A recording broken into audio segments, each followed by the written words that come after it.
Sir, ಇವಾಗ ಇದು ಸ್ಥಳೀಯ ರಾಜಕಾರಣಿಗಳಾಗಿರ್ಬೋದು, ಮಂತ್ರಿಗಳಾಗಿರ್ಬೋದು, ಇವ್ರಿಗೆ ಗೊತ್ತಿಲ್ಲದೆ ಈ ಕಾಮಗಾರಿ ಸ್ಟಾರ್ಟ್ ಆಗ್ತಾ ಇದೆ ಅಂತಂದ್ರೆ ಇದು ಜನತೆಗೆ ಊಹಿಸಲಾರ್ದಂಥ ಸತ್ಯ. ಇದ್ರ ಕಡೆ ಯಾವ ರೀತಿ ಬೆಳಗಾವಿ ಹಿತಾಸಕ್ತಿಯನ್ನ ಯಾರು ಬಲಿ ಪಡಿತಾ ಇದಾರ? ಅದು ನಮಗೂ ಕೂಡ ಆ ಪ್ರಶ್ನೆ ಕಾಡ್ತಾ ಇದೆ. ಯಾಕೆ ಇಲ್ಲಿಯ ಮಾನ್ಯ ಉಸ್ತುವಾರಿ ಸಚಿವರುಗಳ ಗಮನಕ್ಕೆ ಇಲ್ದೇನೆ, ಇಲ್ಲಿಯ ಜನಪ್ರತಿನಿಧಿಗಳ ಗಮನಕ್ಕೆ ಇಲ್ದೇನೆ, ಇಲ್ಲಿಯ ಅಧಿಕಾರಿಗಳ ಗಮನಕ್ಕೆ ಇಲ್ದೇನೆ ಏಕಾಏಕಿಯಾಗಿ ಜಲಸಂಪನ್ಮೂಲ ಇಲಾಖೆದವರು ಈ ರೀತಿ ಕಾಮಗಾರಿಯನ್ನ ಪ್ರಾರಂಭಿಸ್ತಾರೆ ಅಂತಂದ್ರೆ ಇದಕ್ಕೆ ಯಾಕೆ ಈ ರೀತಿಯಾಗಿ ಮಾಡ್ತಾ ಇರೋದು ಅನ್ನೋದು ನಮಗೆ ಪ್ರಶ್ನೆ ಕಾಡ್ತಾ ಇದೆ.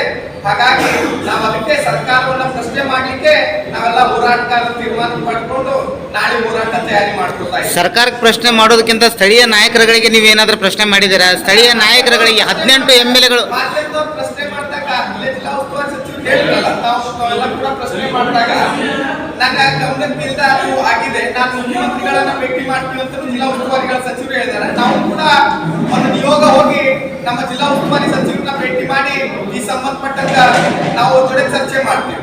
ನಿಯೋಗ ಯಾವಾಗ ಹೋಗ್ಲಿದೆ? ಯಾರ್ಯಾರು ಇರ್ಲಿದ್ದಾರೆ ಈ ನಿಯೋಗದಲ್ಲಿ? ನಮ್ಮ ಕರ್ನಾಟಕ ರಕ್ಷಣಾ ವೇದಿಕೆ ನಾವು ಜಿಲ್ಲಾ ಪ್ರಮುಖರು, ನಮ್ಮ ರಾಜ್ಯ ಜಿಲ್ಲಾಧಿಕಾರಿಗಳ ನೇತೃತ್ವದೊಳಗಡೆ ನಾವು ಹೋಗ್ತೀವಿ.